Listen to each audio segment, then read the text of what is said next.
back everybody, it's me, Guymanza92, and we are back today with MotoGP 22. I hope you enjoyed this video. If you do, please hit that thumbs up button, leave a like, don't forget to subscribe to my channel, my content if you haven't already. If you do subscribe, thank you so much for subscribing and supporting me and my channel.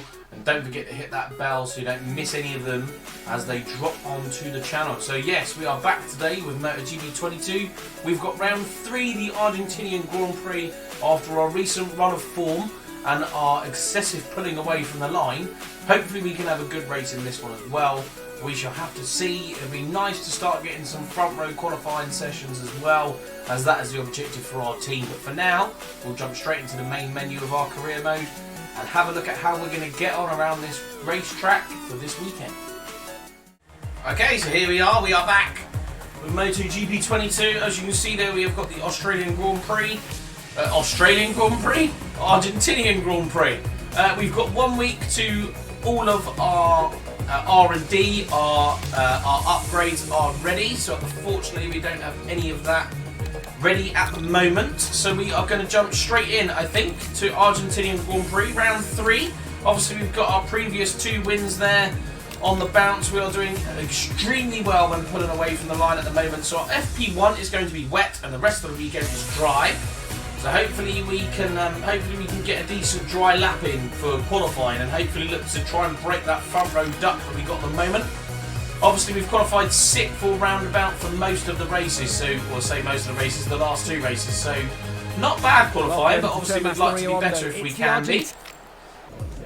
So in the wets, I don't really think I'm going to focus on R&D at this point in time. I might just leave it as it is actually. I know normally I do guided setup and get a little bit of extra acceleration off the line or out of the corners, but with the wet tyre, I don't think that's going to be the right decision. Maybe we'll look at that in FP2. So for now, I'm going to jump straight out to track and see how we can get on around this Argentinian Grand Prix racetrack. I shall drop back in with everybody once 3 practice sessions are finished and we are about to go into qualifying. Okay, so that's FP3 finished, all 3 practice sessions. We were top of FP3 and FP2. We didn't do very well in the wet, that wet track at all, so to be fair, I didn't go out at the end of the wet track, maybe it would have been a little bit more drier. But yeah, I didn't see the point really, considering it's a dry race, so it was irrelevant. But yeah, so 141.7 is pretty much our time, 141.752, 141.757, so a very consistent 7.5 there, and obviously as you can see, Pedro Acosta there is the quickest out of the rest of the field with a 141.9. Let's see if we can convert that sort of lap time to qualifying. Hopefully, with a bit of chance, we could be on pole position. So, FP2, we are joined by Albert Arenas, Sonic Chantra, Simone Corsi, and Fimer Aldiguer. Excuse me, we've also got Jake Dixon and Sam Lowes in Q2 as well, so that's good. So, development tests, we've completed all development tests apart from become fairly familiar with the bike and do 100 kilometres during the weekend. We should probably finish that as we do the race, I would have said, but we shall see. Obviously we've also got another lap to do, or a couple of laps maybe, in qualifying as well, so the likelihood is we will complete that one.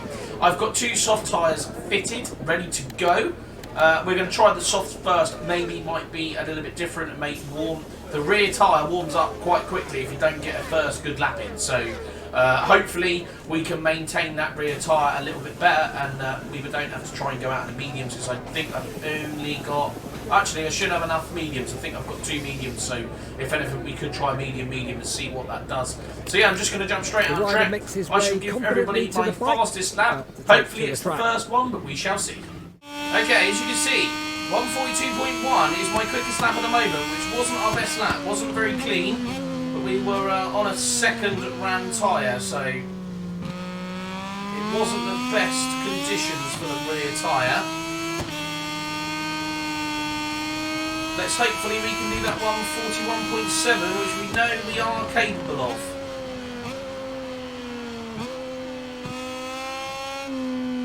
First corner. Much better through there.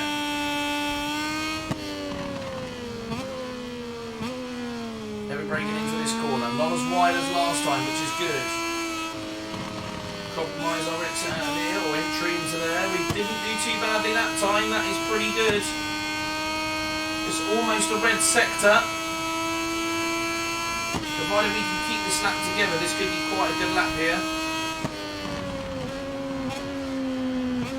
Heavy onto the brakes. Slightly release the brake going through there. Onto the acceleration nice and early out of that corner, but smoothly. Need to be smooth coming out of there. We are up on our time at the moment. This is the corner that caught me out on our previous lap time. It was on 142.1. It isn't going to do this time round though.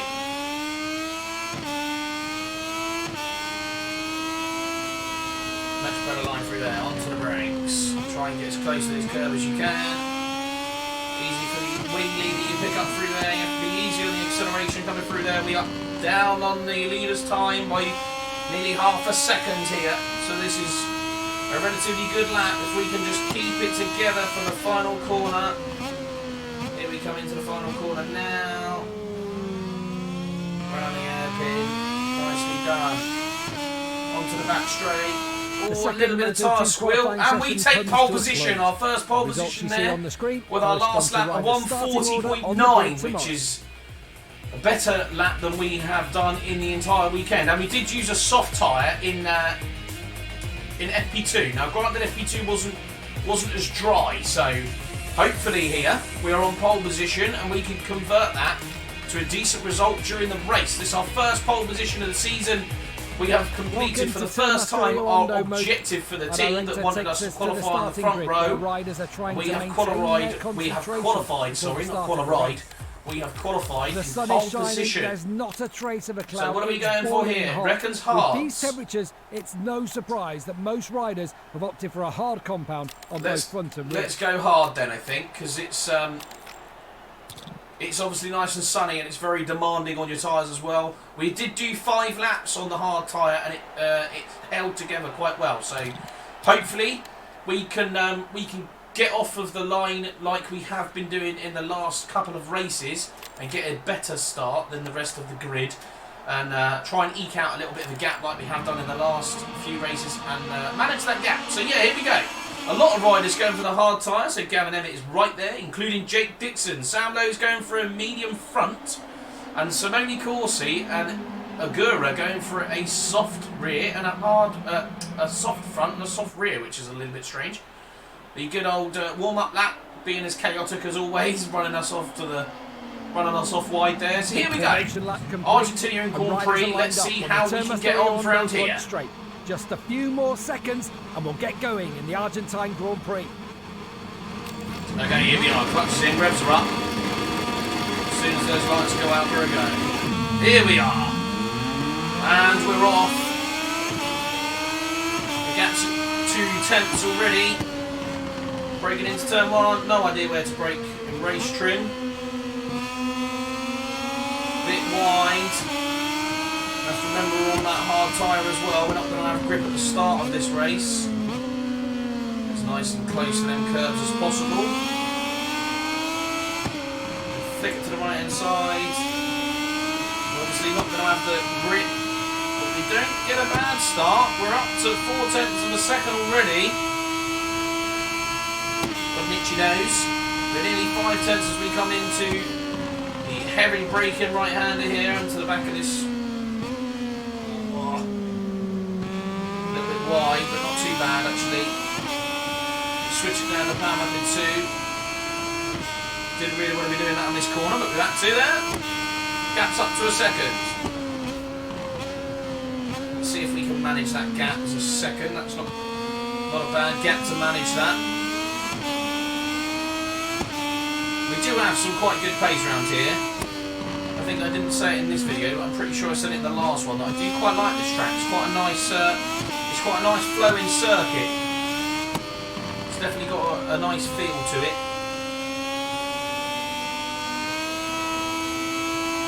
We've got 6 laps around here. We're about to finish our first flying lap. Well, not flying lap, but our first lap. Easy on the brakes. Very easy to lose the front end there as well because you're tipping it in. Right, the gap's just under 2 seconds now. braking into turn 1, release the brake, pick up that wider line, and squirt it out the corner. Then we don't have to push as much. We've done our pushing lap that we needed. Just going to switch it down to power back in 3, try and get rid of some of that extra fuel. The gap is still at 1.5 seconds. It's come down a little bit since we've crossed the line. We lost about 4 tenths in that lap, in that first part of that lap anyway. To be fair, we were being very tentative into that turn 2.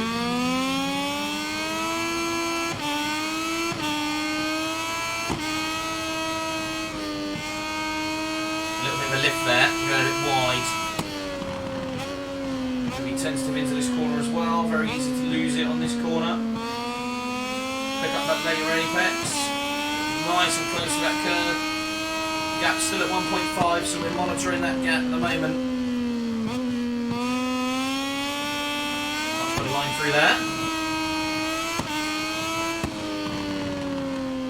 There's definitely something about this track, it's very nice, do like it. That gap is coming down actually, need to be careful of that. Make sure we're not easing off of our race pace too much.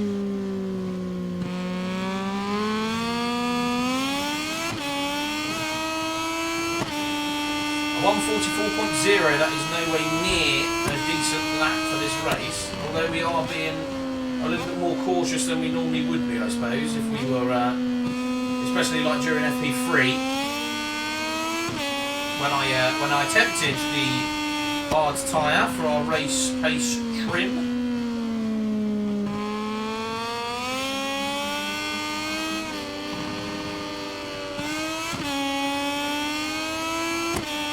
Okay, here we go. Power mapping 3 all the way up this nice long straight. The gap's nearly under a second now.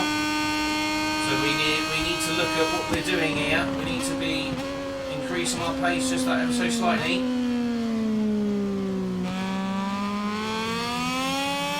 Too much though, we don't want to make a silly mistake.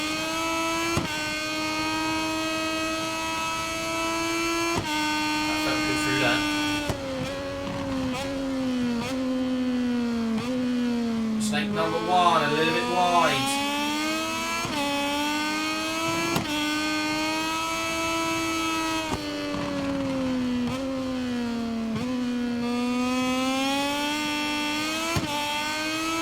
Okay, gap's back to 1.5 now, so we're happy with that. A little bit of braking coming into here. Try and get onto that acceleration nice and early. Keeping an eye on that gap, so 1.4 at the moment. Nice and tight to those curves there. Out of the final corner, 143.1. Aaron Canet, another 143.1 from him as well. Aaron Canet putting us under pressure here. We've got 4 laps of this 6 race, or lap 4 should I say. We are on lap 4 of this 6 lap race around this Argentine Grand Prix.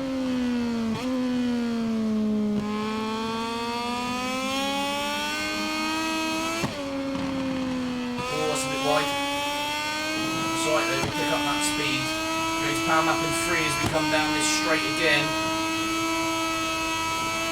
Aaron Canet is pushing on pace here. Drop it down the power mapping 2 just as we come into the braking area. Round the corner. Onto the acceleration through there, very nice. A little bit of a lift there, we're a bit wide.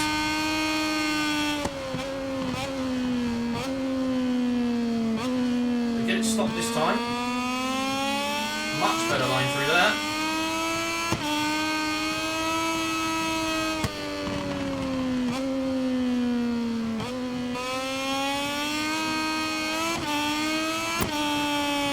We are pushing here. This is going to be a pretty good lap.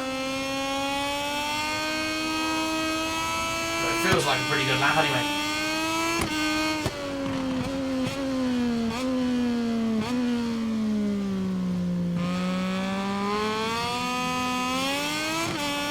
Worked hard for that lap time. 1:42.8. The gap's now 1.7. He wasn't quicker than us on that lap. It's another lap like that, I think. That'll put me into a little bit of easy stead for that last lap then. Won't have to make as much of a daring challenge to get round this final lap.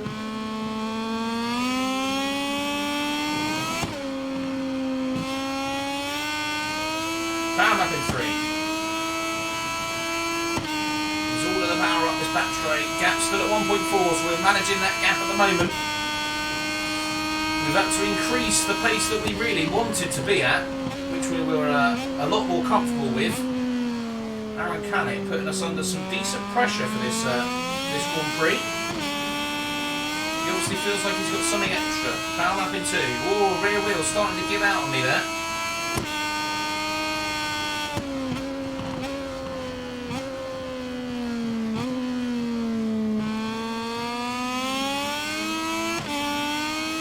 Nicely done through there, that was good. That was a good line through there. Go a bit wide, no, kept that.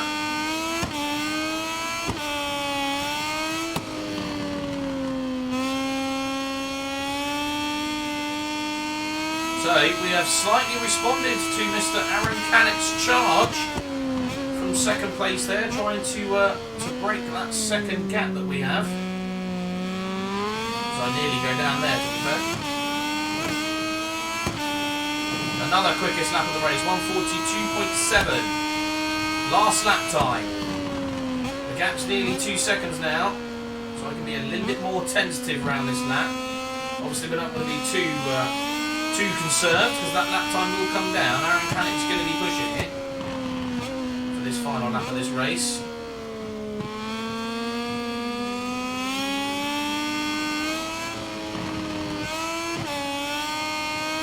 Out that corner. Power lap in 3, all the way down this straight now. Gap's still at 1.3, so we're keeping it around a second and a half-ish. Down the power lap in 2. Onto the brakes.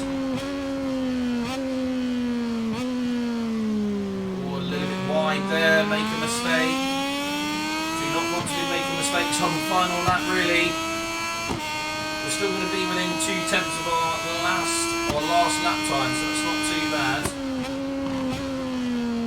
I was looking at about 1:43.1 for our race pace, so we've had to increase that by 2 tenths, 3 tenths to maintain the lead in this race. Oh, that's wide. Another mistake in the final lap. It's not too costly. The gap's at 1.5 now. Still at 1.5. That's good. We can get onto the brakes nice and early for the final corner.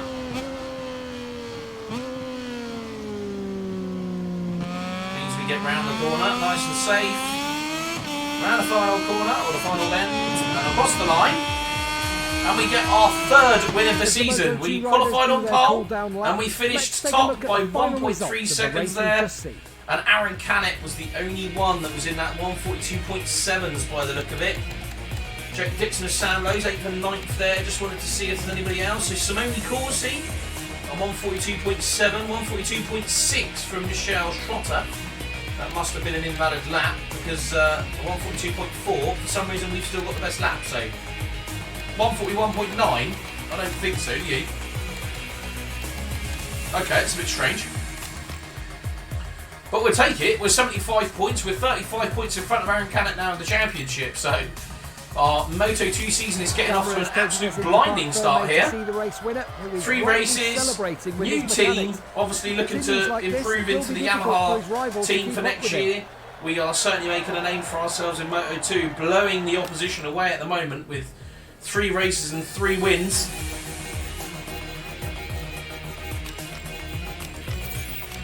Get a load more reputation there, loads more credits, and a lot of research data, which is good. So before we look at our contracts, I do want to have a quick look at what we can upgrade on. So we've got maximum torque or fuel consumption. I'm going to go fuel consumption. thinking as well from a point of view that we'll be able to use power lap 3 a lot more. Tyre consumption or better reactivity. Actually, if I'm honest, the bike feels pretty good as it is, so I'm going to go with tyre consumption. Oh, we can't do tyre consumption yet because you need to do that. Okay, we'll go better reactivity then. Didn't really want to do that because at the moment I feel quite comfortable on the bike. So, increased engine brake. Let's go for that one there then. Nice. So that's 8 weeks, and 4 weeks. Not horrendous, but not too bad. So we've got Suzuki, Red Bull KTM, and Pramac Racing are now interested, or at a low chance of being interested. Obviously, we are holding out for that all-important contract. If we can't get that, we will be going for the With You Yamaha RNF MotoGP racing team. But hopefully, we can hold out and get that a factory ride for next year, which would be pretty cool. So yeah, that is it. That is it for this video. Our next Grand Prix is the Circuit of Americas, another circuit I quite like and we normally go quite well at. So, I mean, for Moto2 at the moment, we're blowing the opposition away, and the rest of the grid, we are heads above everybody else. We got very lucky, I think, in qualifying with that that pole position, our first pole position of the season. So pretty cool there on a qualifying perspective. But yeah, for the race, 3 races and 3 wins. Top of the championship, 75 points, 34-point lead on Aaron Canet. Let's see how we get on around America in the next video. That is all we've got time for today. Hope you enjoyed the video. If you did, please hit that thumbs up button and leave a like. Don't forget to subscribe to my channel and my content if you haven't subscribed already. If you do subscribe, thank you so much for subscribing and supporting me and my channel. Don't forget to hit that notification bell so you don't miss any of my videos as they drop onto the channel. So we're back today with MotoGP 22 and continuing our Moto2 season. At the moment, we are having a very successful Moto2 season. We've got our first pole position under our belt as well. The first time we have actually achieved our team's qualifying objective. So that's good for the team. Obviously good for us as well for reputation. We do want to get that Monster Energy Yamaha contract. So hopefully we can manage to do that. It'd be pretty cool if we do and go up to rookie in a factory team. If not, obviously we will sign with the With You Yamaha racing team. But for now, we are at the Master Camp VR46 team and we have 3 races done, 3 wins, and we head to America for Texas Grand Prix in a very good stead for our Moto2 season. So let's see how we get on in the next video. So with that being said, I shall see you all in that next video.